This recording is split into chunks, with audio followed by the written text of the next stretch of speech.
Guro, ang aming pamilya ba ay isinalin sa loob ng 100 taon? Wala na. Ba talagang paraan upang malampasan ang kasawiang ito? Ay, para sa ordinaryong pamilya, ang makapagmana sa loob ng 100 taon ay ang katapusan na. Kayong pamilya bay ay nagpalawak at yumabong sa loob ng 300 taon at umunlad sa loob ng 100 taon. Ang pagpapala ng ninuno ay halos nauubos na, maliban kung Umalis ka, munting pulube. Huwag kang uupo sa harap ng aming bahay. Dinudumihan mo lang ang dingding sa harap ng bahay namin. Umalis ka na agad. Tita, nahiwalay ako sa pamilya ko. Maaari mo ba akong pahintulutan na, sumilong muna rito sa ulan?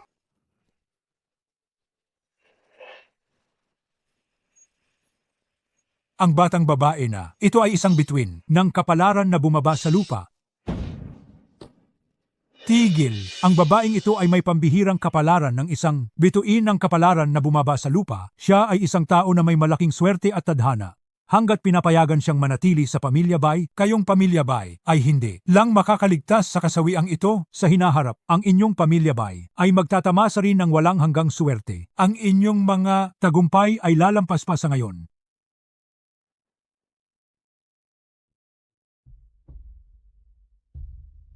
Munting bata, ang lahat ng bagay sa mundo ay nakadepende sa sanhi at bunga. Ikaw ay may kapalaran ng isang bituin ng kapalaran na bumaba sa lupa, ngunit kailangan mo ring dumaan sa pagdurusa ng pagkawala ng mga mahal sa buhay. Papayagan ko ang pamilya bay na kunin ka at gamitin ang iyong kapalaran upang mapaunlad ang pundasyon ng pamilya bay.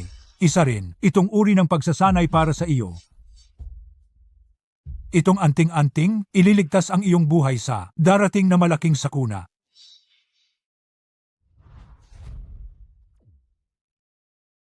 Ngayon ituturo ko sa iyo ang ilang kaalaman sa paglilinang upang maprotektahan mo ang iyong sarili sa hinaharap. Pagkatapos ng malaking sakuna, ang iyong sanhi at bunga sa pamilya bay ay matatapos at ang iyong pagdurusa ng pagkawala ng mga mahal sa buhay ay kusaring malulutas. Sa panahong iyon, malaya kang umalis o manatili.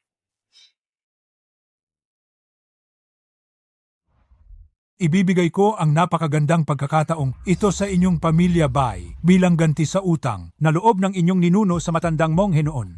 Kung mahahawakan ninyo ito o hindi, nasa inyo na ang pagpapasya.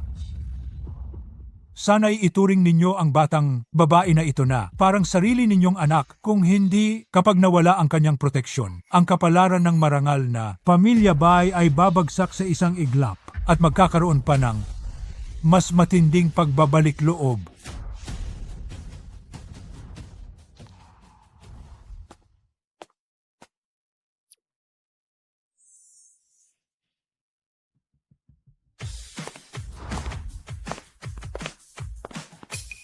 Ma, hindi maganda ang pakiramdam ni Jajia. Dadalhin ko na siya pabalik agad. Baiziki, baldado ka ba? Hindi mo ba kayang bilisan?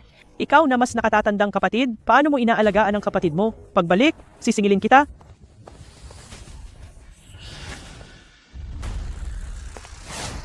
Jia, mag-ingat ka.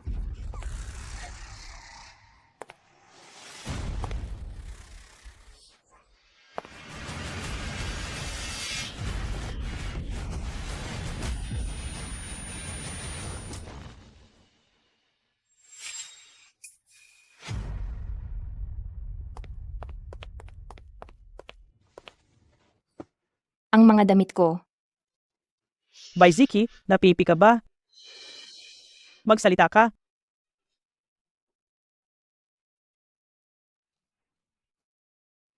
Wala kang silbi.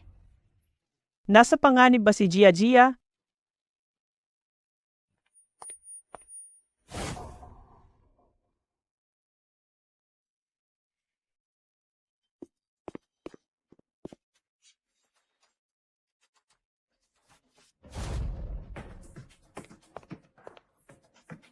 Gia, ayos ka lang ba? Takot na takot kami ng papa mo. Dali tingnan ni Papa kung saan ka nasugatan. Ma, pa, sinira ni Baiziki ang lahat ng mga high-end na damit ko. Ginoong bay? Ginang bay? Buti na lang at naitulak. Agad ng panganay na binibini palayo ang bunsong binibini. Kung hindi, magiging malala ang kahihinatnan.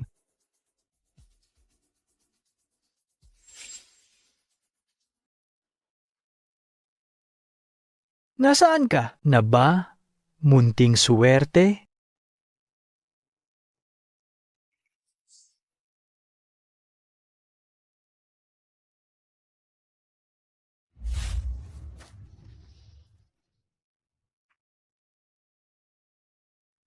Lolo, ang daming bulaklak dito. Ang ganda-ganda. Lolo, ang hilig niya sa pangingisda. Paglaki ko, gagamit ako ng pinakamalaking bangka para makahuli si Lolo ng pinakamalaking isda at sabay kaming maglalayag ni Lolo sa dagat. Tayong maglolo, magkasamang maglalayag sa dagat.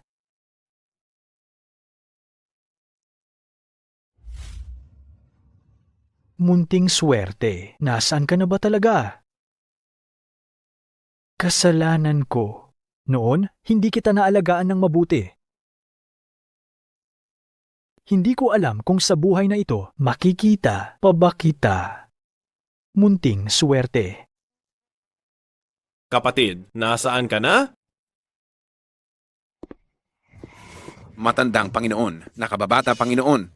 May balita mula sa ospital ng Yuncheng. Kaninang umaga, may bagong pasyente na dinala. Pagkatapos ng paghahambing ng DNA, siya po si Binibining Munting Swerte. Munting swerte, nahanap na siya. Ano? Anong sinabi mo? Ulitin mo nga. Nakababata Panginoon, ito ang bagong ipinadala mula sa ospital ng Yuncheng. Ang ulat sa paghahambing ng DNA. Tingnan ninyo. Lolo. Munting Swerte. Nahanap na si Munting Swerte.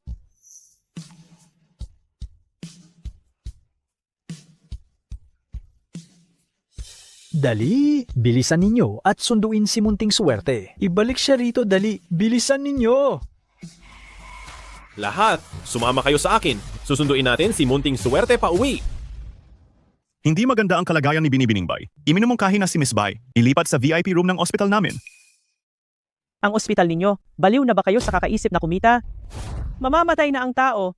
Bakit pa siya ililipat sa VIP room? Ang pera ng pamilya Bay ay hindi lang basta pinulot. Mrs. Bay, buhay pa rin si Miss Bay at may posibilidad na mabuhay. At saka, ang pamilya Bay ay isa ring shareholder ng ospital namin. Ang paglipat sa VIP room ay kailangan lang ng isang salita mula sa inyo. Wala itong bayad. Yuero, si Ziki ay tinamaan ng paso dahil kay Jajia. Siya ay sinaktan dahil sa kanya. Dapat lang. Yunting, inalagaan namin siya sa loob ng 18 taon. Natural lang na iligtas niya ang anak namin. Hindi ba? Bukod pa riyan, kapag namatay siya, lahat ng suwerte na taglay niya ay mapupunta sa pamilya Bay. Ang pamilya Bay ay lalo pang uunlad. Umuwi na tayo. Magandang araw ngayon. Dapat nating ipagdiwang ito. Mr. Bay, Mrs. Bay.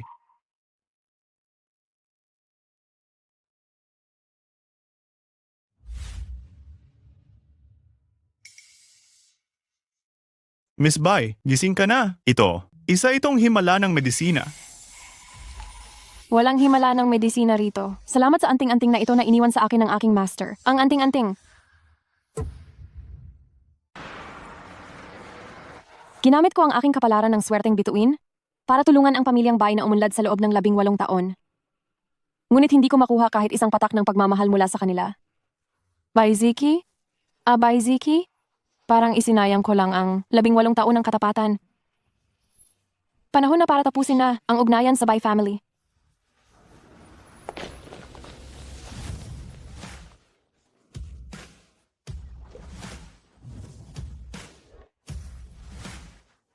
Sumunod ka. Ngayon na aalis ako sa Bay family, hahahanapin ko ang aking tunay na pamilya. Pero nasaan kaya sila? Bunso, susunduin na kita ni Kuya para umuwi. Hoy, ikaw na tao. Pasensya na. Pasensya na. Humihingi ako ng tawad sa inyo para sa aming nakababata. Itong tseke na nagkakahalaga ng 100,000 yuan ay para sa inyong bayad pinsala. Pakikuha po. Anong klaseng pamilya ito? Sobrang yaman naman. Huwag na lang ang bayad pinsala. Sa susunod na lumabas kayo, siguraduhin nyo na itong kasama nyo ay may mata. Paumanhin po, nagmamadali kasi ang aming nakababata ngayon. Salamat po sa inyong malaking puso.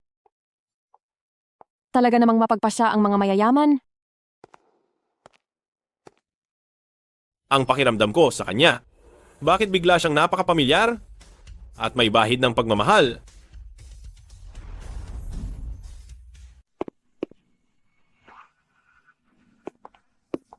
Hindi ba't may isang babaeng nagngangalang Baiziki na nakatira rito?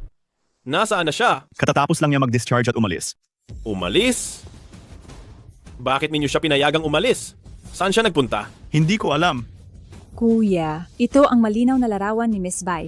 Nalaman ng mga tauhan namin na bumalik si Miss Bai sa Bai family. Siya nga.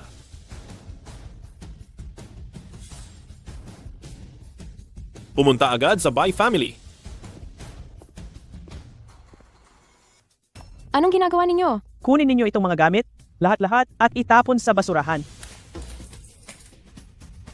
Mga gamit ko yan.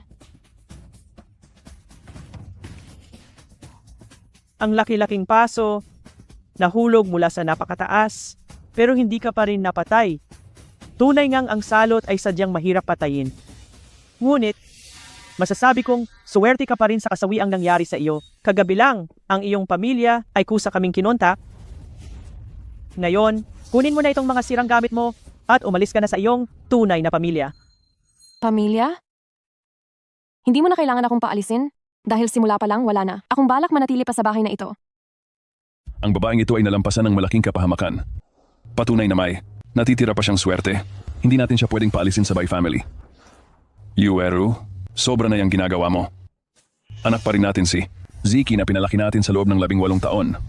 Bukod pa rito, niligtas niya rin ang buhay ni Jiajia kanina. Dapat ay magtimpi ka. Magtimpi? Pigilan mo, kung hindi niya inalagaan ng mabuti si Jiajia, mahahampas ba ang noo ni Jiajia? At yung mga nasirang mamahaling damit, umaabot iyon ng 100,000. Iniisip ko na, noon pa, man, nang halos mamatay siya sa ospital, nagpapanggap lang siya.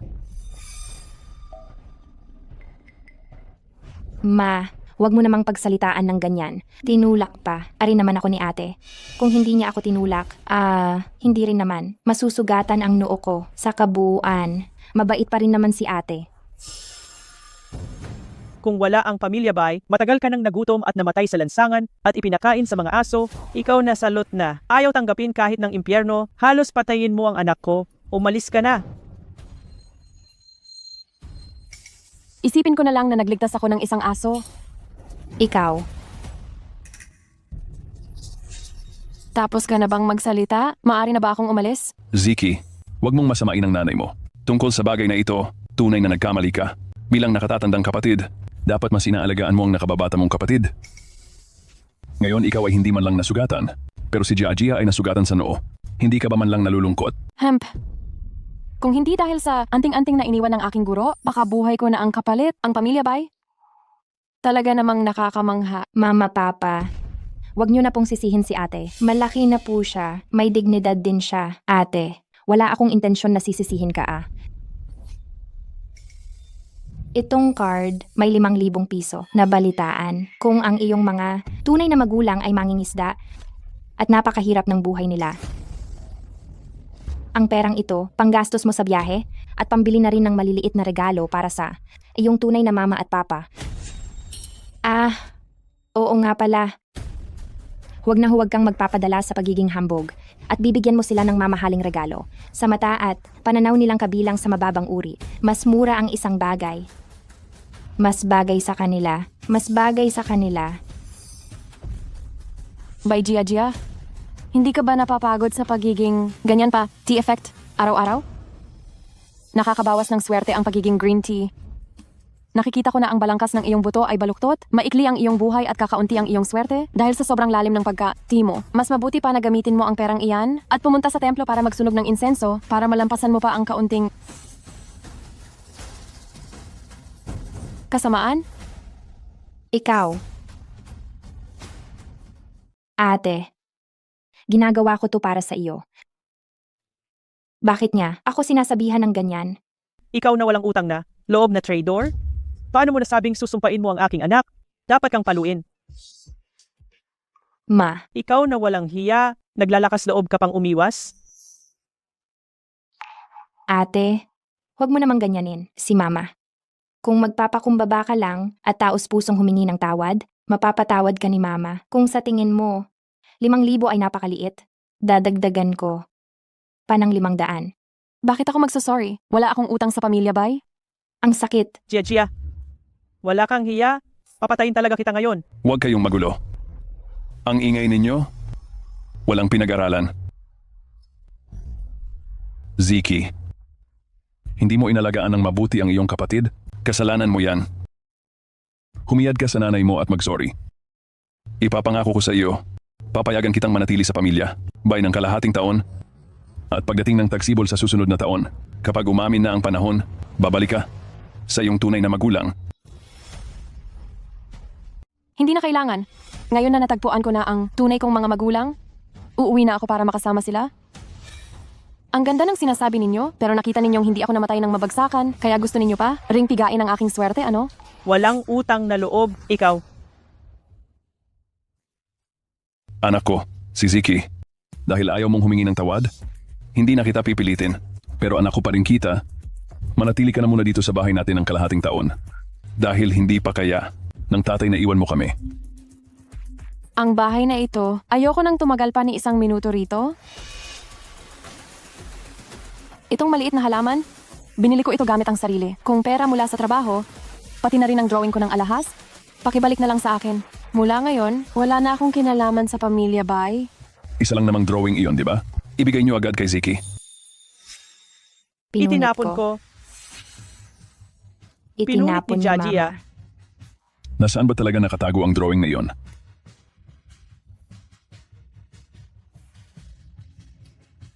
Ang mabuting gawa ay may mabuting bunga, at ang masamang gawa ay may masamang bunga. Ang hindi sa inyo, ay hindi ninyo mapipilit na makuha.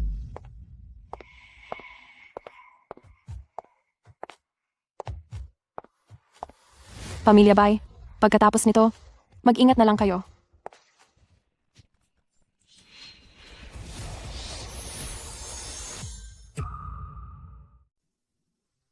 Si Yunting, bakit mo gustong pigilan ang walang utang na loob na iyon kanina?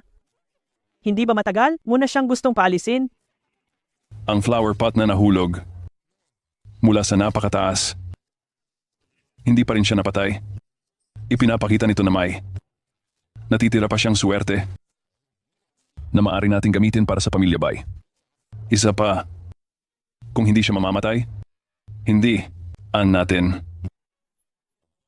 Makukuha ang lahat ng swerte niya. Aabangan ko na siya at ibabalik. Huwag na. Sa malas sa loob ng pamilya bay, siya nabuhay ng 18 taon. Nakasanayan na niya ang marangyang buhay. Pagbalik niya sa tunay niyang mga magulang, hindi siya makakatagal sa paghihirap kahit ilang araw lang. Sa oras na iyon, siya ang magmamakaawang bumalik. Bakit niyo itinago ang drawing ng alahas na iyon? Hindi ba papel lang iyon? Isa pa, si Gia ay nag-aral ng pagpipinta mula pagkabata. Hindi ba mas magaling siyang magpinta kaysa kay Ziki? Hindi lang iyon simpleng papel. Masyadong abala si Gia noong nakaraang linggo. Kaya ginamit niya ang drawing ng alahas ng babaeng salbahe na iyon para makasali sa City Art Exhibition. Ang resulta, napansin ng mga tao mula sa pangkat yu alahas at pinapupunta si Gia. Aasenso na ang anak natin. Iyan ba ang pangkat yu?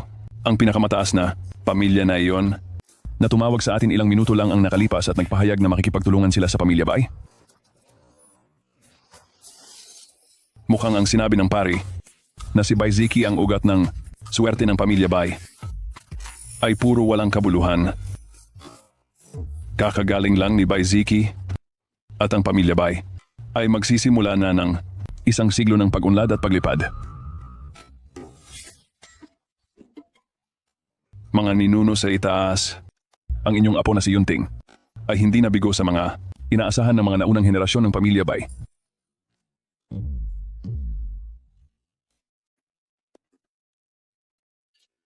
Bakit biglang ang lamig? Sigurado akong nagpakita ang mga ninuno. Ang mga ninuno ay nabibilang sa yen, kaya nakakaramdam tayo ng lamig. Oo, tama. Si Gia talaga ang matalino. Si Gia talaga ang matalino. Masyado akong nagmadali. Nakalimutan kong tanungin kung nasaan. Talaga ang aking tunay na mga magulang? Saan ko sila hahanapin ngayon?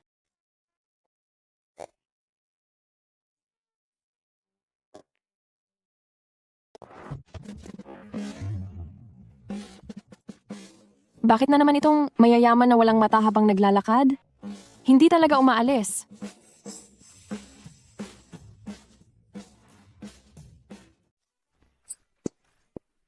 Ang taong ito parang may sira yata sa ulo, pero Ziki, wag mo akong kausapin ng ganyan. Sa tingin ko, hindi lang ikaw walang salamin, kundi sinasadya mong magpabaya siguro? magpabaya? Sira? Gintong liwanag ang bumabalot. Tiyak na napakayaman nito. Sabi pa ng guro, ang una kong makikita na may balot na gintong liwanag ay siya ang aking itinadhana. Siya? Maliit na babae. Medyo malikot ka, ha? Ikaw? Ano bang gusto mong gawin talaga? Huwag kang manghihipo dito. Maniniwala ka bang tatawag ako ng pulis? At idedemanda kita ng pang-aalipusta?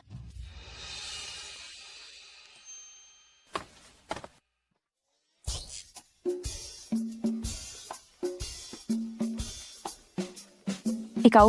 Wala kayong magagawa kahit marami pa kayo? Tatawag ako ngayon, darating ang pulis sa loob, alang ng 3 minuto. Magandang araw, Binibini. Magandang araw, Binibini. Magandang araw, Binibini. Hay naku, ang mga taong ito ba ay tumakas sa mental hospital?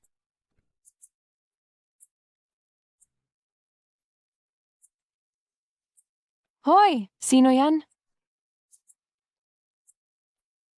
Paano mo nakuha ang numero ko? Babalaan kita kahit sino ka.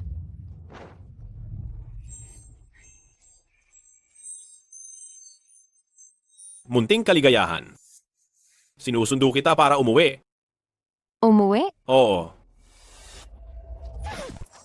Wala akong pakialam kung anong klaseng masamang espiritu ka. Kung nangangahas kang samantalahin ako, ngayon na mismo. Ako ang kuya mo. Ang iyong numero ng telepono, ibinigay iyan ng iyong mga nagpalaki, ang iyong foster parents.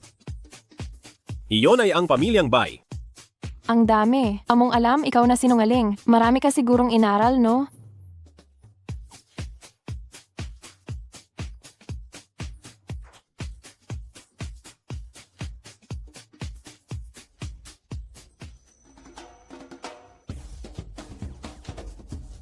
Hindi ba sinabi na ang aking biological parents ay nakatira sa isang maliit na nayon ng pangingisda sa tabi ng dagat? Ang bahay ay may butas-butas, malamig sa taglamig at mainit sa tag-araw. At sobrang mahirap. Ngunit ang ipinapakita mo sa akin ngayon,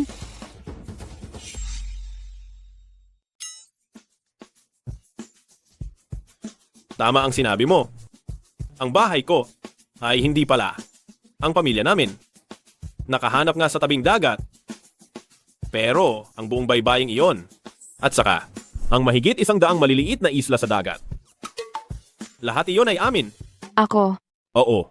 Diyos ko, ito ang tinatawag nilang tanyag na mayaman?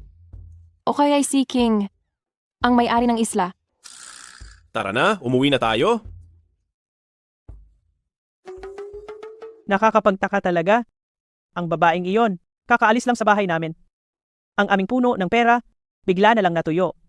At pati ang driver, bigla ring nagkasakit ng walang dahilan. Ayaw ding umandar ng kotse. Hay, talagang malas. Ma, sigurado ka ba na mamaya? Makikita natin si Yuja da Xiaoye. Ang pamilyang Yu ay ang pinakamataas na pamilyang mayaman sa hilaga ng Yangtze River sa Longguo. Ngayon hindi ko alam kung bakit. Bigla silang dumating sa Yuncheng. Sabi nila itong si Yujia da Xiaoye ay napakakisig at magandang lalaki. Hindi iyan magkakamali. Direktang tumawag ang pamilyang Yu para magtipon kami ang pamilyang Bai. Maliban sa formal nang nagtutulungan ang dalawang pamilya, 4 na linya, mayroon ding tungkol sa disenyo ng alahas na iyon. Sabi nila, gustong-gusto ni Yu da Xiaoye ang disenyo ng alahas na iyon.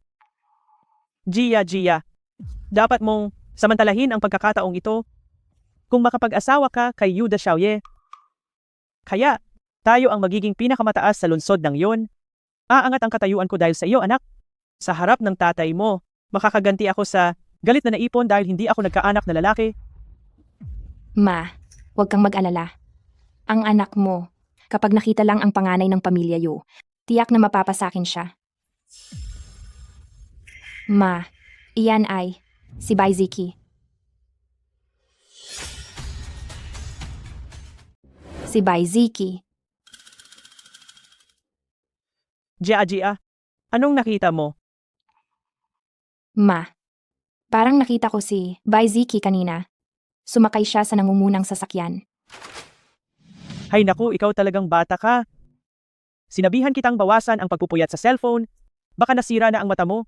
Sino ba siya para maging ganoon? Ang gara at luhong convoy na yan, tayong dalawa, ang mamahalin nating katawan ay walang pagkakataong makasakay. Sino ba siya para maging ganoon? Tama po kayo, Ma. Ang babaeng yon. Bakit siya makakaakyat diyan? Tara na, bilisan mo. Inihanda na ng tatay mo ang materyales para sa pakikipagtulungan sa pamilya Yu. At pupunta rin siya sa pamilya Yu mamaya. Tayo muna ang mangunguna para mapahiya ang pamilya Bai. Sige. Tara na.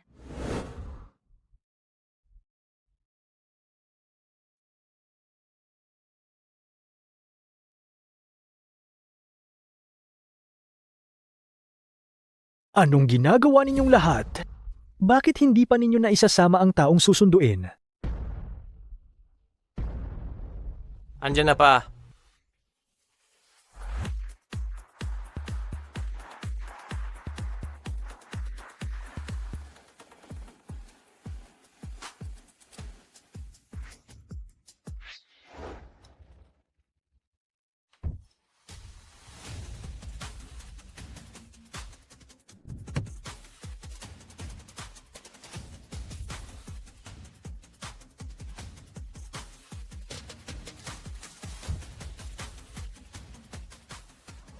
Wow!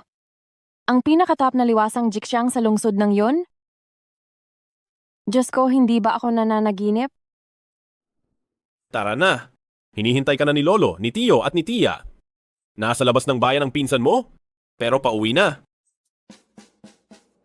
Aking Jixiang, ang munti kong Jixiang. Maligayang pagdating sa bahay. Binibini. Bilisan, tulakin niyo ako.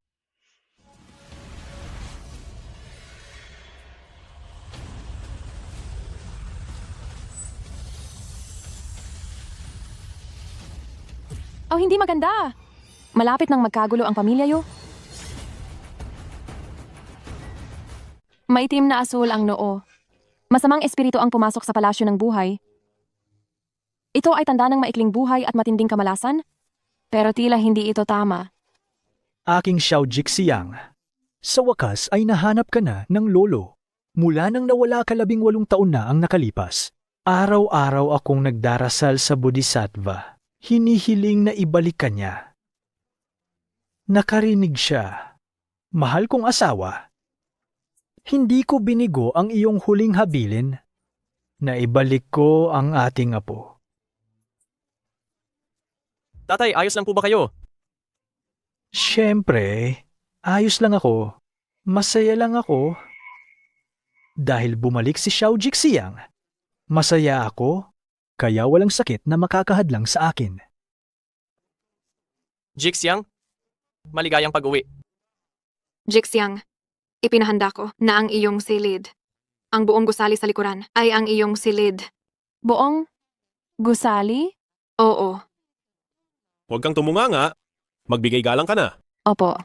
Lolo, pangalawang tiyo, pangalawang tiya. Ay,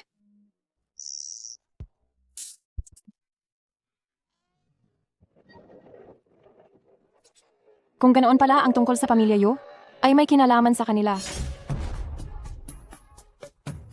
Jixiang, kumusta ka nitong mga nakaraang taon? Nitong mga taong wala ka. Araw-araw ka halos inaalala ni Lolo. Nag-aalala na baka nahihirapan ka sa labas. Parang kinain na siya ng pag-aalala. Buisit ka, anong binubulong? Mo habang kaharap ko, hayaan mong si Jixiang ang magsalita. Lolo, nito ba? Ang pamilya na may iisang dugo, kahit na wala ako, lagi pa rin nila akong iniisip. Apo, dali, sabihin mo kay Lolo, nasasaktan ka ba sa labas nitong mga taon? Sino man ang mga has na apihin ng apo ko, tiyak na gagawin ko siyang Lolo, ayos lang po ang kalagayan ko. Tingnan nyo, ang taas ko na. Si Jixiang ay halos kasing gantas na ni Lolo. Pwede na niyang isama si Lolo sa pamamangka. Tay, dumating na si Divine Dr. Liao. Kailangan mo nang magpaayos ng kondisyon mo. Wenhao, iikot mo muna si Jixiang para masanay siya sa bahay na ito. Teka muna. May sasabihin pa si Lolo sa'yo. Ang paglaki ni Ziki, malaking pasasalamat sa Pamilya Bai sa pagpapalaki sa kanya. Kailangan tayong gumanti sa Pamilya Yu. Huwag kang mag-alala, Lolo. Ihahanda ko na ang pinakamalaking proyekto ng kooperasyon namin pagdating namin sa Yuncheng at ibibigay sa Pamilya Bai at iimbitahan ko ang Pamilya Bai sa bahay para pasalamatan sila ng formal. Kung ganoon, samahan mo si Ziki na maglibot-libot. Sige.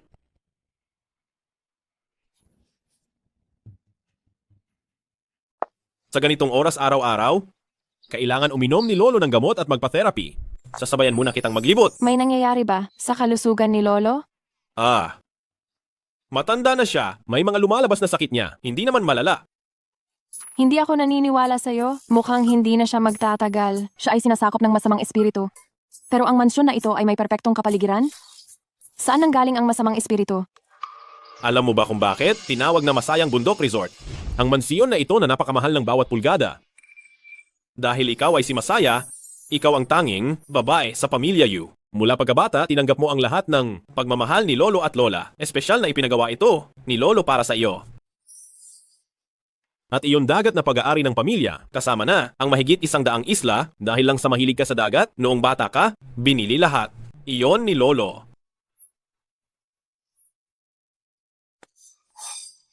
Kuya? Ang hindi gagaling ang sakit ni Lolo sa gamot lang kung ipagpapatuloy niya ang therapy? Natatakot ako para sa kanya. Sige, alam ko na. May importante akong trabaho na kailangan kong asikasuhin. Maglibot ka muna mag-isa. Babalik ako para hanapin ka mamaya. Sige. Tiyak na mabubuhay ng matagal si Lolo. Hindi na marami ang oras ni Lolo. Pero, nakakahabol pa.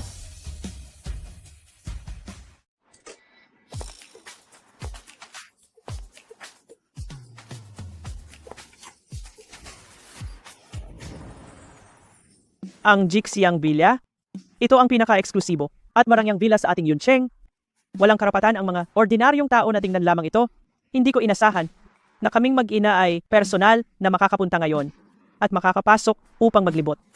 Ma, kanina sa pintuan, nag-ulat lang kami na kami ay miyembro ng Pamilya Bai. At kaagad, kaming pinapasok ng magalang ng guwardiya. Ipinapakita nito na seryoso ang Pamilya Yu sa pakikipagtulungan sa Pamilya Bai. At seryoso rin sila sa akin. Kapag lumaki at umunlad, ang Pamilya Bai, gagawin namin ni Papa ang isang villa na kasing enggrande nito para sa'yo. Hindi. Gagawin namin itong mas enggrande pa kaysa rito. Talagang hindi ka binigo ng iyong ina. Simula nang paalisin natin ang bastos na iyon, ang pamilya natin ay nagsimulang talagang umangat. Iniisip ko pa nga na baka sinadya ng maestro noon na hayaan ang babaeng iyon na pigilan ang swerte ng Pamilya Bai. Kung alam lang niya na ang Pamilya Bai ay malapit ng lubos, na umangat tiyak na pagsisisihan niyang umalis sa Pamilya Bai. Wala na siyang balikan. Siya ay basura na itinapon ng Pamilya Bai. Wala na siyang anumang halaga. Isa pa, tiyak na ni Ina na ang batang Master Yu ay binata pa. Kapag nakita mo ang batang Master Yu mamaya, gamitin mo ang lahat ng iyong pang-akit sa lalaki. Ma, si Bai Ziki. Huwag kang mag-alala. Hindi hahayaan ni Ina na makabalik ang walang kwentang iyon. Ma, si Bai Ziki, nandoon siya. Bai Ziki, sino ang nagsabi sa iyo na sumama ka? Sino ang nagsabi sa iyong sundan kami? Tigilan mo na ang pagiging masyadong mapag-akala. Maaari ba? Pinapayuhan, angko kayo. Huwag muna kayong lumabas nitong mga nakaraang araw. Kung hindi ay mapapasok kayo sa malaking gulo. Ikaw na masamang bata. Ikaw? Mama, nasa bahay tayo ng Pamilya Yu. Hindi mo kailangang magalit ng dahil sa kanya.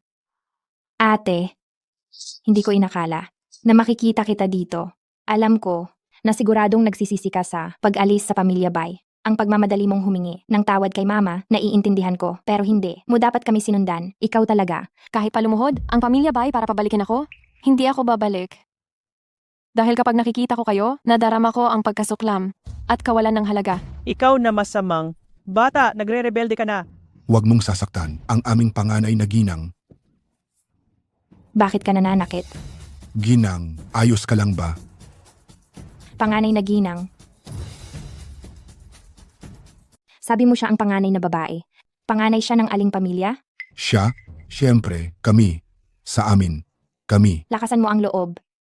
Nangangahas kang magkunwari na siya ang panganay na babae ng pamilya Yu. Sino ang nagbigay sa iyo ng ganoong lakas ng loob? Sisi siya. Ay ti talagang? Baka talaga siya ang panganay na babae? Mama, syempre, hindi siya. Ate, itong lolo na, nag-aalaga ng isda sa pamilya Yu. Siya ba talaga ang tunay mong ama? Alam ko na. Paanong ang munting kalapating ito ay magiging panganay na babae ng pamilya Yu? Ako. Hindi. Hindi mo na kailangan magpaliwanag sa kanila? Ate, paano ka makikipag-usap sa lolo ng ganyan? Wala ka man lang galang.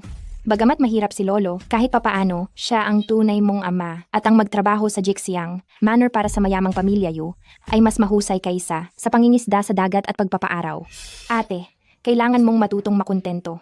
Ako.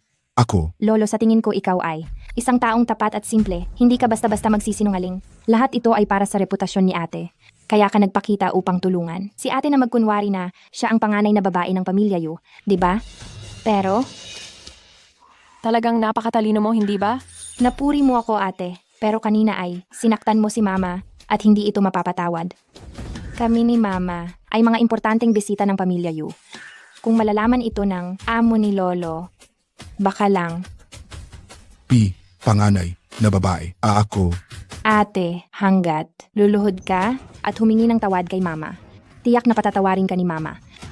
Ipinapangako ko rin na ang nangyari kanina ay hindi ko babanggitin kay Senyorito Yu. Ikaw at si Lolo ay maaari pa ring manatili dito at kumita ng inyong ikabubuhay. Kayo, mag-ina, ang isa ay mapagmataas, ang isa naman ay mapagkunwari. Talaga namang pareho kayong masama. Hayop ka. Inalagaan ka ng pamilya Bai sa loob ng 18 taon. Tapos, mang-iinsulto ka sa akin, mabuti na lang at pinalayas ka kaagad sa pamilya Bai. Mas mabuti pang mag-alaga ng aso kaysa sa iyo. Ang daldal mo at ang tabas ng dila mo. Kaya pala habang buhay kang hindi nagkaroon ng anak na lalaki na gusto mo? Walang utang na loob. Judas, nangangahas kang sabihin na hindi ako makakapag-anak ng lalaki? Punitin ko ang bibig mo ngayon? Ate, huwag na huwag mong saktan si mama. Kung hindi, magiging lapastangan ka. Ang sakit. Ako, magsasagupaan tayo. Tama na.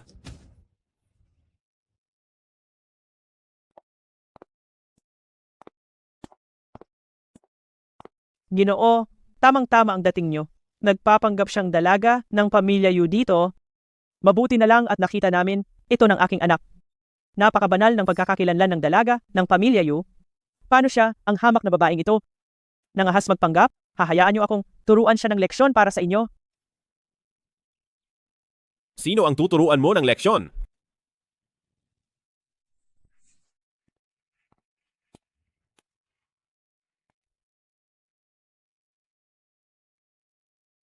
Jixiang, bakit ka sinaktan? Nang baliw na babaeng ito? Kaya pala, ganito pala ang pakiramdam ng protektado.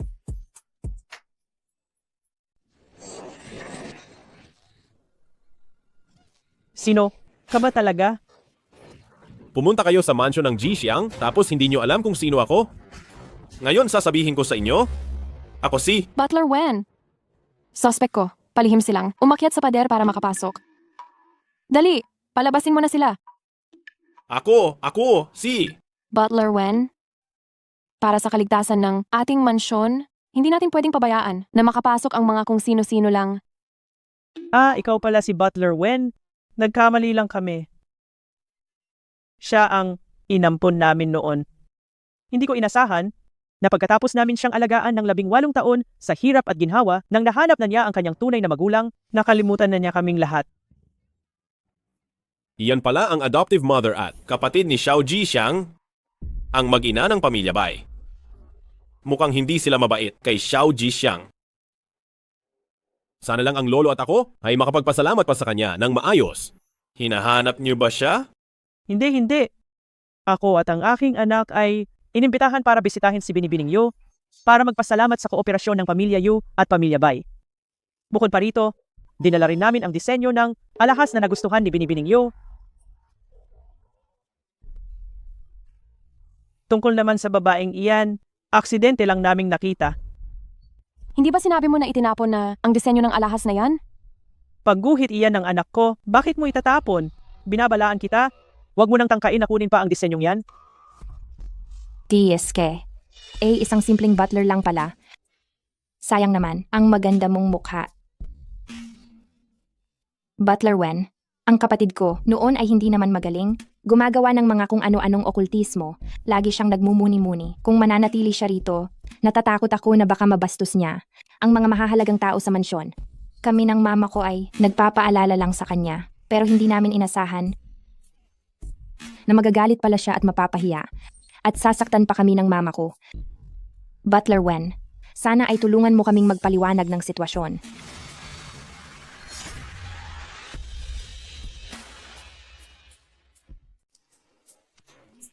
Sila ang unang gumawa. Nag-self-defense lang ako. Sinasabi mo na ako ang Mane di Erwen. Para makita ko ng malinaw, ang tunay nilang mukha, tama? Medyo matalino ka rin pala. Panoorin mo ang gagawin ko. Manedier Wen, ang pamilyang Yu ay isang top tier na marangal na pamilya. Ang isang taong hindi marunong tumanaw ng utang na loob, immoral, at walang hiya ay iminumungkahi kung paalisin mo. Ang mag-ama, ang iwanan sila rito, ay magiging isang panganib sa huli. Kung sakaling gumawa pa sila ng gulo, si Batang Ginoong Yu ang masisisi at madadamay ka pa, hindi ba? Ate, wag mong sisihin si mama. Para rin naman sa iyo ang ginagawa niya. Dati sa pamilyang, bye, pinagbibigyan ka namin. Hindi ka namin sinisi kapag nagkakamali ka. Pero kung dito ka nagkamali, magiging seryoso ang kahihinatnan. Medyo malakas pa naman ang katawan ng tatay mo. Hindi naman kayo. Magugutom kung bumalik kayo sa pangingisda sa dalampasigan. Ang pinakamasama ay bawasan, na lang ang pagkain ng 2 beses sa isang araw. Ako ay Huwag na kayong mag-alala sa mga bagay na may kinalaman sa pamilyang Yu. Kung napalito lang kayo para pasalamatan ng aming batang Ginoo, ako na ang maghahatid ng inyong mensahe. Maaari na kayong bumalik. At tungkol naman doon sa drawing ng alahas, ang aming batang Ginoo ay interesado lamang sa tunay na may-ari ng drawing na iyon. Wala kaming interes sa peke. Ang drawing na iyon ay malinaw na tungkol sa hikaw ng aking ina noong nabubuhay pa siya. Isang natatangi at orihinal na disenyo. Paano niya iyon madodrawing? Hindi. Manager Wen, nakipag-ugnayan kami sa sekretarya ni Batang Ginoong Yu bago kami pumunta rito. Pumayag siyang makipagkita sa amin. At saka, anong karapatan mo para sabing peke ang anak ko? Linawin mo ang sinasabi mo. Manager Wen, isa ka lang tagapamahala. Wala kang karapatan at autoridad na magdesisyon para kay Batang Ginoong Yu. Pumunta ka ngayon at ipaalam kay Batang Ginoo. At hindi ko na isasama sa listahan ng reklamo ang kapalaluan at kawalang galang mo kay Batang Ginoo. Kapag nagkita kami ni Batang Ginoo, titiyakin kong paparusahan niya ng husto ang alagad niyang tulad mo. Bakit sa dinami-rami ng tutulungan mo, itong si Baiziki pa ang pinili mo? Ang babaeng yan. Irereklamo mo ako sa Batang Ginoong Yu? Hindi mo ba alam kung sino ako? Ako ang tinutukoy ninyong... Ako yung tinutukoy mo. Na ginagawa nila sa iyo palagi. Sanay na ako. Maaari na kayong umalis. Bukod pa rito, formal ko kayong inaabisuhan na tuluyan ng kanselado ang pakikipagtulungan ng Pamilya Yu at Pamilya Bai. Ano? Kanselado? Hindi mo inireport. Iyan kay Senyorito Yu. Paano mo nasabing kanselado? Kung nalaman niya na nagpasya ka ng walang pahintulot para sa kanya, matatanggal ka na bilang tagapamahala. Bibigyan kita ng huling pagkakataon. Mas mabuti pang pumunta ka na ngayon. Lumaki kaming magkasama ni Senyorito Yu. Ako ang matalik na kaibigan niya. Kung sinabi kong kanselado ang pakikipagtulungan sa Pamilya Bai, talagang kanselado ito. Tungkol naman sa iyo, mag-ingat ka at baka malaman kung ninakaw mo ang pinta ng iba. Kung napakalaki ng halaga ng pintang iyon, ipupulong ka at ipapakulong? Sa tingin mo, ilang taon kang makukulong? Ikaw na tao. Inaakala mo ba talaga na ang pamilya Bay ay karapat-dapat sa pamilya Yu? Pinili kong makipagtulungan sa pamilya Bay dahil ang pamilya Bay ay nagkaroon ng napakalaking oportunidad 18 taon na ang nakakaraan. Ngunit ngayon, ang oportunidad na ito ay sinira ninyo ng inyong sariling mga kamay. Kayo ba ay aalis ng kusa? O kailangan ko pa bang magpahatid sa inyo? Isa ka lang tagapamahala. Wala kang karapatang paalisin kami. Kami ay mga kagalang-galang na panauhin ni Ginoong Yu Sr. Kagalang-galang na panauhin? Hindi kayo karapat-dapat? May tao ba riyan? Paalisin sila. Gusto kong makita si Ginoong Yu Sr. Teka muna. Bitawan mo ako. Kung alam ko lang, bakit ka pa nagmayabang kanina? Hindi iyan sa iyo? Ikaw. Dalhin siya. Bitawan niyo ako.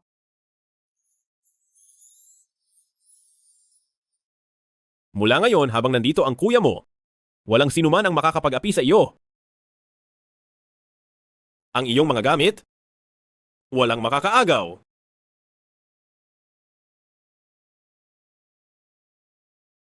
Mali siguro ang pagkakaintindi ni Master. Siya ang aking kuya. Paanong posible na siya ang itinakdang pinakamahusay na kapares ko? Bitawan mo ako. Bitawan mo ako. Bitawan mo ako, bitawan. Ma, ayos ka lang ba? Ang ate talaga, walang awa. Nakipagsabuatan pa kay Wen Guanjia para i-target tayo. Sa totoo lang, takot lang siya sa atin na makita si Yu Da Xiaoye. Nainggit siya na ako ang magiging nobya ni Yu Da Xiaoye. Hindi niya tayo pinapayagang makita. Ibig sabihin ba hindi na natin siya makikita? Pagkalipas ng 3 araw, ang pamilyang Yu ay magsasagawa ng isang top-tier na commercial banquet sa Jixiang Shansuang. Ihahayag ang pamilyang Yu ang formal na pamumuhunan sa Yuncheng. Ang aming pamilyang Bai ay kabilang din sa mga inimbitahan. Pag nakita ko si Young Master Yu, gugustuhin kong palayasin ang maliit na kalapating ito at pati na rin si Wen Guanjia at pati na rin itong biolohikal na ama ng maliit na kalapati. Lahat sila ay papalayasin sa Yuncheng. Ma, napakagaling mong mag-isip at napakabait mo pa. Nakikita ko na si Wen Guanjia ay may gusto sa ate, kaya itinuturing mo itong pagtulong sa kanila para hindi na sila maghiwalay.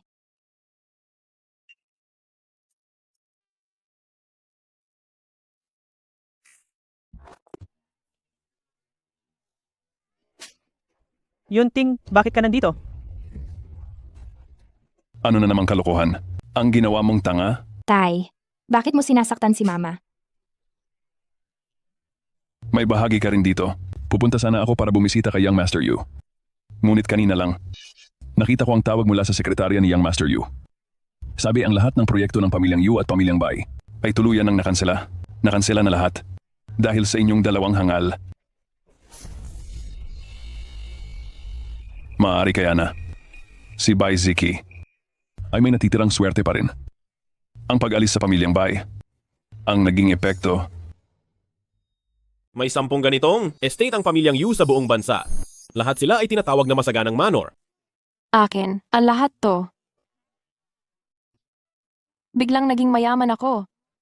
Kung may problema ka sa hinaharap, sabihin mo lang sa kuya mo. Huwag ka nang magpabitin pa. Natatakot kasi akong hindi ka maniwala sa akin eh. Basta galing sa iyo, maniniwala si kuya. Paano? Kung niloloko lang kita? Maniniwala pa rin si kuya. Bakit? Ang gwapo niya talaga. Hindi. Siya ang kuya ko. Jixiang, bakit ganyan ka makatingin sa akin? May dumi ba sa mukha ko? Wala? Wala naman. Wenhao, Jixiang, tapos na pala kayong mag-ikot at humanga sa manor.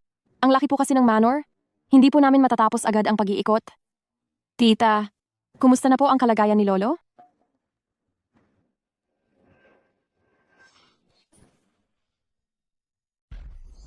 Lolo, siya ay... Ginawa ko na ang lahat. Mukhang ito na ang kalooban ng langit. Hauer, huwag kang bastos. Hauer, si Dr. Liao ang pinuno ng mga banal na manggagamot sa Huaxia. Kung wala lang talagang paraan, hindi niya pababayaan ang taong mamamatay. Check. Anong klaseng banal na manggagamot? Kahit na hindi mo makita ang masamang espiritu na pumasok sa palasyo ng buhay, dapat may paraan kang ayusin ang paghina ng 5 laman loob at pahabain ang buhay ng 3 hanggang 5 taon.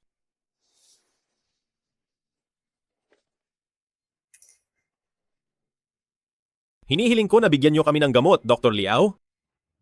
Iligtas niyo ang lolo ko.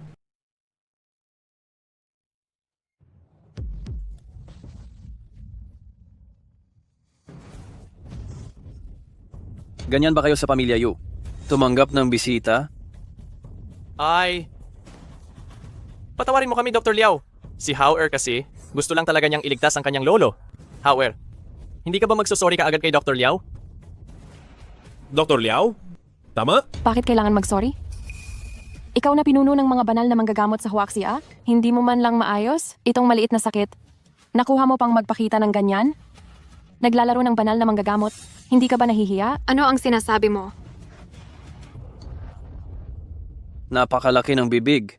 Ang maliit na sakit na sinasabi mo. Sa medisina, tinatawag itong paghina ng 5, kahit ang mga Diyos ay mahirap gamutin. Mula nang umakyat sa langit ang lolo ng aking guro, tanging ang nakababatang tiyuhin ko lang ang makakagamot. Ngunit, ang nakababatang tiyuhin ko, iyan ay ang sagisag ng lolo ng aking guro. Jixiang, huwag kang bastos. Si Lolo ay isa lamang.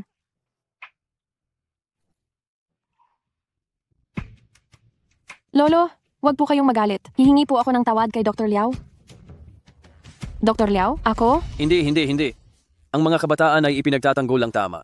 Hindi mo kailangang humingi ng tawad. Mayroon pa akong kailangang gawin kaya aalis na ako. Munting nakakatandang kapatid. Nakita ko talaga ang sinasabing munting nakakatandang kapatid. Hindi magandang manatili rito ng matagal. Mas mabuting kumpirmahin ito mamaya. May sakit ako. Hindi na kita kayang ihatid, Dr. Liao. Yongze, Shulan, ihatid ninyo si Dr. Liao para sa akin. Sige. Dito po kayo.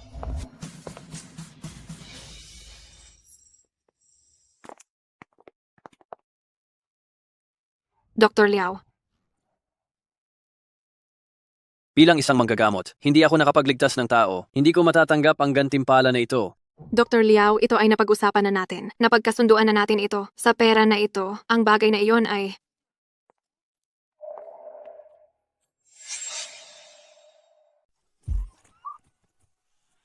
Wenhao. Jixiang, konti na lang ang panahon ng inyong lolo. Pagkatapos ng 3 araw, ang Yu family ay magho-host ng isang granding piging. Sa piging na iyon, sa harap ng maraming mararangal na pamilya ng Yuncheng, gusto kong i-welcome si Jixiang pabalik sa bahay. Wenhao, ikaw ang bahala sa bagay na ito. Ikaw mismo ang gagawa. Siguraduhin mong maging enggrande ito at kahanga-hanga. Opo, lolo. Lolo, ang mukha niyo ay nagpapahiwatig ng mahabang buhay? 85 taong gulang pa lang kayo? Hindi pa iyan ang oras ng inyong kamatayan? Gusto rin ng lolo na mabuhay ng matagal para makasama ka pa ng maraming taon. Pero ang tao, sa huli ay mamamatay. Huwag din kayong masyadong malungkot. Lolo, ito ang Zheng Yuan pill. Pagkatapos niyo itong kainin, gagarantiyahan ko na ang sakit ay mawawala at ang masamang espiritu ay aalis. Jixiang, huwag mong gawin iyan. Hindi lang basta-basta umiinom ng gamot ang lolo. Dapat sundin ang payo ng doktor. Ayos lang iyan. Makakasakit ba si Jixiang sa inyong lolo? Kailangan kong inumin ang gamot na ito. Lolo, masyadong malakas ang epekto nito kahit kaunti lang ang inumin niyo.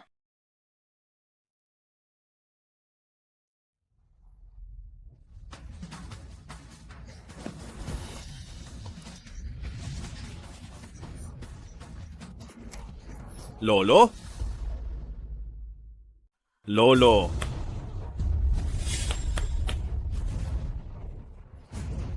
Bakit mo gustong saktan si Lolo? Teka muna.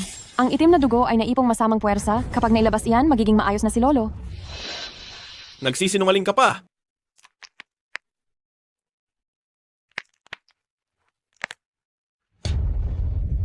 Wenhao, anong ginagawa mo? Bitawan mo siya. Lolo, ako? Walang sino man ang pahihintulutan kong saktan ang aking munting Jixiang. Lolo, kayo? Huwag mo akong tawaging lolo. Lolo, ang binti ninyo? Gumaling na ang binti ninyo.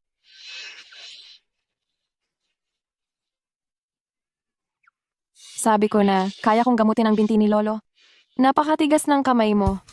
Patawad, Jixiang. Kanina kasi. Naiintindihan ko. Sa pagkakataong ito, patatawarin na kita? Kung ganoon, sasabihin ko kaagad ang balitang ito kina tito at tita. Tiyak na matutuwa sila kapag narinig nila. Teka, hindi. Huwag mong sasabihin sa kanila. Bakit? Lolo, umayos kayo at bumalik sa wheelchair. Walang sino man ang dapat ang makaalam na gumaling na kayo. Dahil may traitor sa pamilya Yu. Traidor? Traidor? Kung hindi natin mahuhuli ang traitor na ito, sasapit sa pamilya, Yu ang malaking kapahamakan.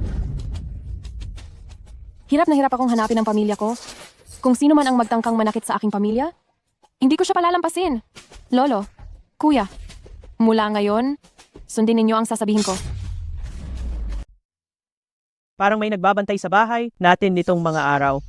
Una, si Yunting nadulas ka habang naliligo, tapos nawala ang mga alahas ko. Kahapon, nagkasunog pa sa bahay. Halos mamatay si Gia Gia. Maliliit na bagay lang yan. Ang importante, ang market value ng White Group natin ay patuloy na bumabagsak. Kinansela rin ng Yu family ang kontrata nila sa atin. Ngayon, maraming supplier ang humahabol sa atin para maningil. Ang White family natin ngayon ay nasa bingit na ng kapahamakan.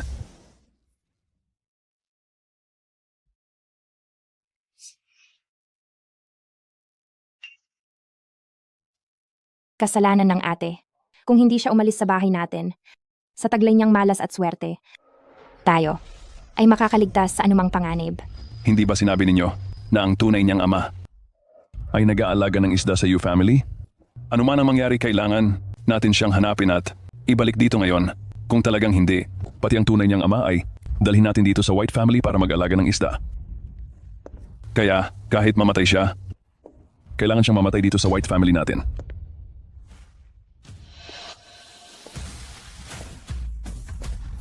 Bakit ko kailangang mamatay? Dito sa White family ninyo?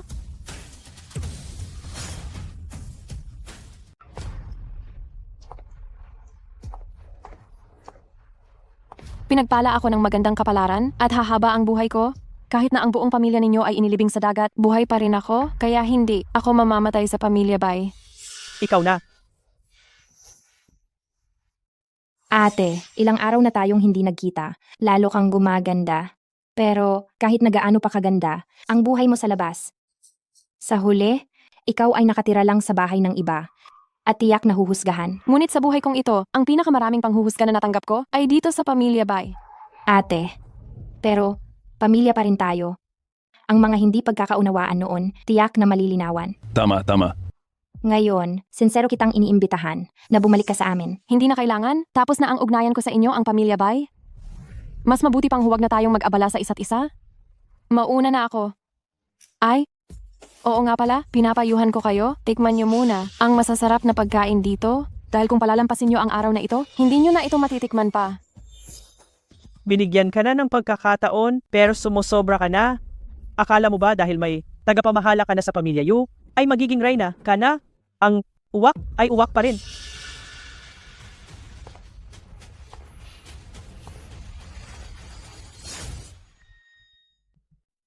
Zichi Ate, anong gagawin mo? Zichi.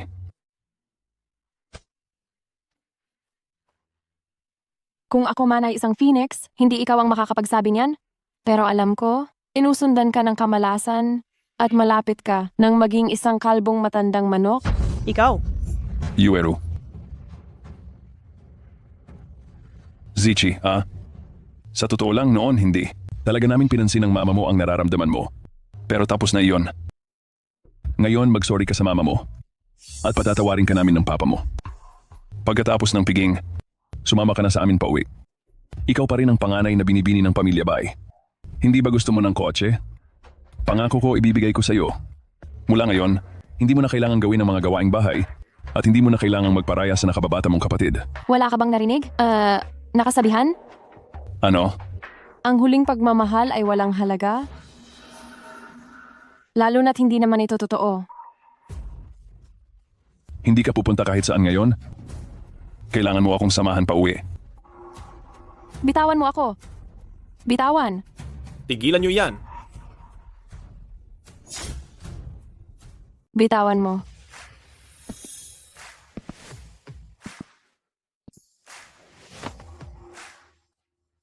Sino nagbigay sa iyo ng karapatan na hawakan siya? Ikaw. Aray ko. Sana naman hatulan kami ng lahat dito. Ang anak namin na pinalaki ng pamilya bay sa loob ng 18 taon. Ngayon nakipagsabuatan sa isang walang kuwentang lalaki at sinasaktan ang sarili niyang mga magulang. Gusto lang nila kaming patayin. Ate, isa tayong pamilya. Paano mo naman makakayang makipagsabuatan sa isang dayuhan? Para saktan si tatay at nanay, kahit na hindi ka nila ipinanganak, ang utang na loob sa pagpapalaki ay mas malaki kaysa sa utang na loob sa pagpapanganak. Hindi ka naman ganyan dati. Bakit ka biglang nagbago ng ganito? Talagang napakawalang hiya ng inampung anak na ito ng pamilya Bay. Sinaktan niya ang kanyang mga magulang. Dapat siyang maparusahan ng langit. Ang anak na babaeng ikinasal ay parang tubig na itinapon. Hindi pa nga ikinakasal, nakikipagsabuatan na sa iba para saktan ang magulang. Ang hindi tunay na anak ay hindi talaga magiging kasing ayos. Alam nyo ba ang buong katotohanan? Tapos agad kayong nagbibigay ng opinyon dito? Ibig bang sabihin, Ang mga mata ng publiko ay malinaw. Hindi ba pwedeng nag-iimbento lang kami ng kwento laban sa iyo, gayong ang dami namin? Ate, ang lalaking ito ay talagang hindi ang perpektong asawa para sa iyo. Hindi namin ito pahahabain. Bumalik ka na sa katinuan? Bumalik ka na sa amin. Hoy, walang kuwenta. Ibigay mo sa akin ang anak ko. Tulong. Sinasaktan na kami. Tulong. May pumatay. Nanay, Silang dalawa ay magkasabwat. Nagmalaki pa na tagapamilya. Yu sila at nanakit. Sirang-sira ang imahe ng pamilya Yu. Dapat silang parusahan ng gusto. kami ay mga kagalang-galang na bisita ni Ginoo Yu. Nainsulto lang kami ng 2 utusan ng pamilya Yu. Hindi ba ito tama? Kung hindi ninyo kami bibigyan ng sapat na paliwanag ngayon, hahanapin namin si Ginoo Yu at ipapaliwanag ito ng harapan. Mga kaibigan, ako si Bai Yunting, ang ulo ng pamilya Bai ng Yuncheng. Hinihiling ko lamang. Ginoo, binibini. Si Ziki ay isang phoenix, ang pamilya ninyo, at ang buong Yuncheng ay hindi kayang abutin ng isang phoenix. Hindi? Hindi ito pwedeng mangyari. halos mapahamak ako dahil sa inyong pamilya Bay. Ginoo Yu, binibining Yu, naakit lamang ako nila kanina. May 200% respeto ako sa pamilya Yu. Pakiusap, patawarin niyo ako. Ginoo Yu, binibining Yu. Patawad. Alam kong nagkamali ako. Ngayon, ipinapahayag ko na ititigil ko ang lahat ng pakikipagtulungan sa pamilya Bay Huwag, at sisingilin ko ang lahat ng utang ng pamilya Bay. huwag, hindi. Sumasang-ayon ako. Isama niyo ako. Walang moralidad ang pamilya Bay. Sugpuin ang pamilya Bay. Walang moralidad ang pamilya Bay. Sugpuin ang pamilya Bay. Walang moralidad ang pamilya Bay. Sugpuin ang pamilya Bay. Walang moralidad ang pamilya Bay. Sugpuin ang pamilya Bay. Tapos na. Tapos na ng tuluyan ito. Ate, pinalaki ka ng pamilya Bay sa loob ng 18 taon. Huwag na huwag kang, Hay naku, tumahimik ka na. Sawa na ako sa pagiging pa-victim mo. Palabasin sila.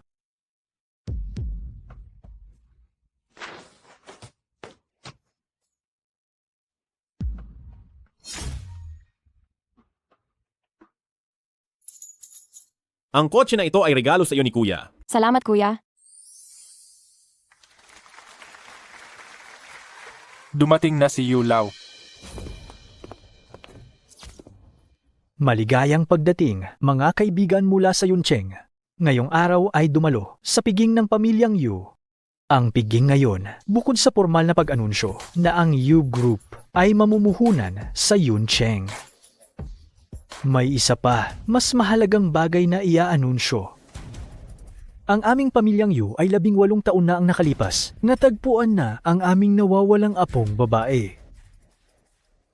Ngayon, formal kong ipakikilala ang aking apo, si Xiao Jixiang, sa inyong lahat.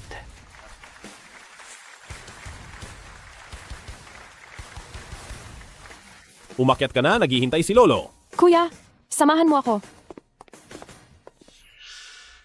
Maghain ng tsaa.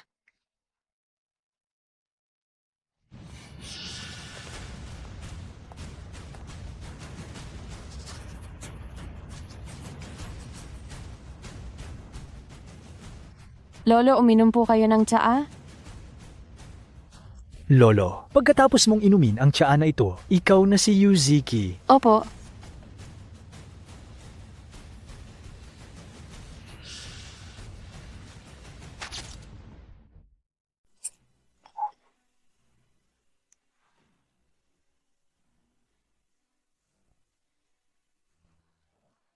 Bukod pa rito, may isa pa akong magandang balita na iaanunsyo. Ngayon ay ang araw din ng engagement ng apo ko, Zik. Tay, anong nangyayari sa inyo? Tay, huwag mo kaming takutin. Ito ay tsaa. Ang tsaang ito ay may lason. Zeke, bakit mo nilagyan ng lason ang tsaa? Para patayin ang iyong lolo? Tia, kakakuha ko lang ng tsaang ito? Paano mo nasabing ako ang naglagay ng lason? Siguro, mayroong naghanda at naglagay ng kung ano sa tsaa kanina? Hindi, wala akong kinalaman dito. Hindi ako ang naglason. Zik, matagal ko nang nabalitaan na wala kang kwenta sa pamilyang bae at gumagawa ka lang ng mga masama at tuso na bagay para mabilis mong maangkin ang ari-arian ng pamilyang Yu. Ginawa mo ang mga masasamang bagay sa sarili mong lolo. Kunin ninyo siya. Dalhin ninyo siya sa baba.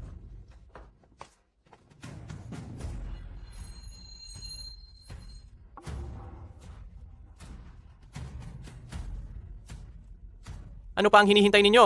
Kumilos kayo. Dakpin ang walang galang na babaeng ito. Anong ginagawa ninyo? Kayo ba ay... Nagkakamali kayo. Dakpin niyo ang babaeng iyan. Lolo, nahuli na ang traitor. Hindi mo na kailangang magpanggap. Imposible. Ito ay malinaw na isang kakaibang lason sa mundo. Bakit hindi namatay ang matandang ito? Ang inyong disipulo ay gumagalang munting tiyuhin ng guro. Iyan ang tanda ng lolo ng guro. Huwag kang magbigay galang.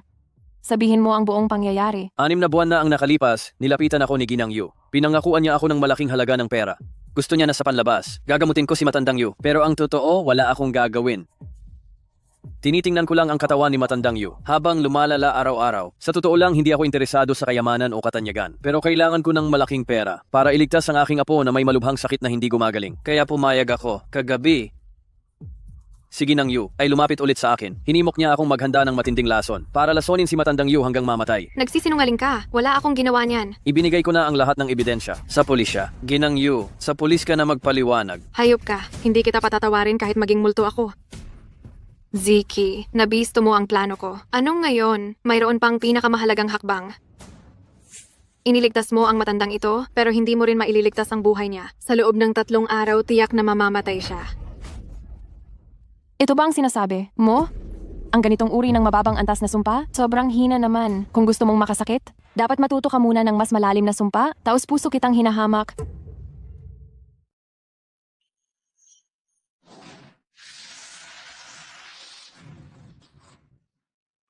Ang gumagawa ng masama ay sasalubungin ng masama. Ang sakit ng sumpa na bumabalik, hayaang manatili ka sa kulungan at dahan-dahan mo itong damhin. Tay, lahat ng ito ay gawa nitong babaeng ito. Wala akong kinalaman diyan. Ako, wala akong katiting na intensyon na saktan ka. Ikaw, ayaw mo akong saktan, pero ikaw, gusto mong patayin ang aking apo. Tay, hindi ko ginawa. Huwag mo akong paratangan. Tito, ang mga litratong ito na ibigay ko na sa pulis. Ikaw na ang magpaliwanag sa pulis.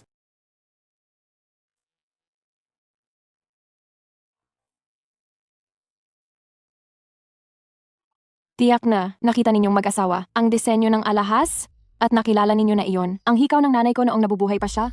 Kaya ninyo ako nasundan at natagpuan. Ayaw ninyong bumalik. Ako sa pamilya Yu. Kaya gusto ninyo akong patayin sa labas.